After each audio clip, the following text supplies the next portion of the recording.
Peddi movie review. Peddi trailer చూసాక నాకు ఒక్కటే అనిపించింది, అరే ఇది చందు ఛాంపియన్ మూవీ టైప్ స్టోరీని కమర్షియల్ ప్యాకేజ్లో ప్యాక్ చేసి పంపిస్తున్నారేమో అని. సినిమా చూస్తుంటే ఆ ఫీలింగ్ కన్ఫర్మ్ అయిపోయింది.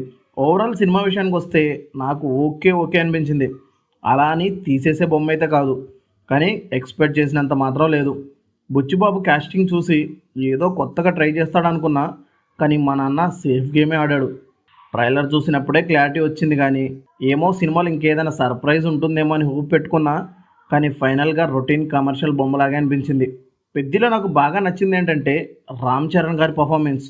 సినిమాలో ఎన్ని బొక్కలేని ఉండొచ్చు, కానీ చరణ్ గారి పర్ఫార్మెన్స్కి మాత్రం వంకలు పెట్టలేం. ఆ రేంజ్లో ఇచ్చారు.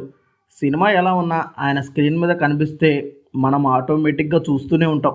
ఆయన హార్డ్ వర్క్ ప్రతి ఫ్రేమ్లో కనిపిస్తుంది. నిజంగా చెప్పాలంటే సినిమా మొత్తాన్ని ఆయన భుజాల మీద మోసుకెళ్లారు. ఒక రకంగా సినిమాకి మెయిన్ పిల్లర్ ఆయనే. బుచ్చిబాబు గారు ఆ పొటెన్షియల్ని కంప్లీట్గా వాడుకోలేకపోయారు, లేకపోతే సినిమా వేరే లెవెల్లో ఉండేది. రామ్ చరణ్ గారి కోసం మాత్రం కళ్ళు మూసుకొని టికెట్ బుక్ చేసుకోవచ్చు.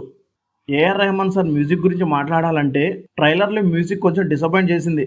అప్పుడు నేను కూడా రెహమాన్ సార్ ఏంటి ఇలా అనుకున్నా, కానీ సినిమాలో మాత్రం వేరే లెవెల్ ఉంది. బీజిఎం చాలా సీన్స్ని ఎలివేట్ చేసింది. కొన్ని మూమెంట్స్లో గూస్ బంప్స్ కూడా వచ్చాయి. ఏఆర్ రెహమాన్ గారి మ్యూజిక్ మాత్రం అస్సలు డిసప్పాయింట్ చేయలేదు. జగపతి బాబు గారు బచ్చల సూరి గారి యాక్టింగ్ చాలా బాగుంది. మేక్ ఓవర్ అయితే నెక్స్ట్ లెవెల్. స్క్రీన్ మీద కనిపించిన ప్రతిసారి ఆయన ప్రెజెన్స్ ఫీల్ అవుతాం.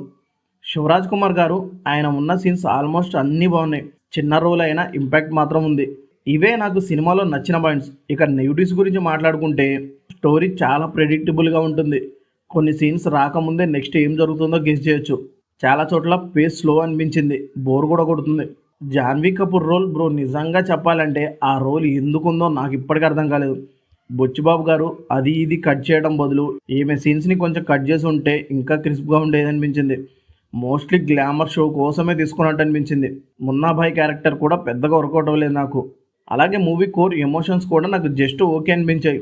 ఆ ఎమోషనల్ కనెక్ట్ ఇంకా స్ట్రాంగ్గా ఉండాల్సింది. ఫైనల్గా చెప్పాలంటే పెద్ది నాకు జస్ట్ ఓకే అనిపించింది, కానీ రామ్ చరణ్ గారి పర్ఫార్మెన్స్ కోసం మాత్రం కళ్ళు మూసుకొని వెళ్ళొచ్చు. ఆయన ఫ్యాన్స్కి సినిమా చాలా బాగా నచ్చవచ్చు, మిగతా వాళ్ళకి మాత్రం యావరేజ్ ఎక్స్పీరియన్స్ ఇవ్వచ్చు. ఇది జస్ట్ నా ఒపీనియన్ మాత్రమే. మీరు సినిమా చూసి మీ ఒపీనియన్ కమెంట్లో చెప్పండి.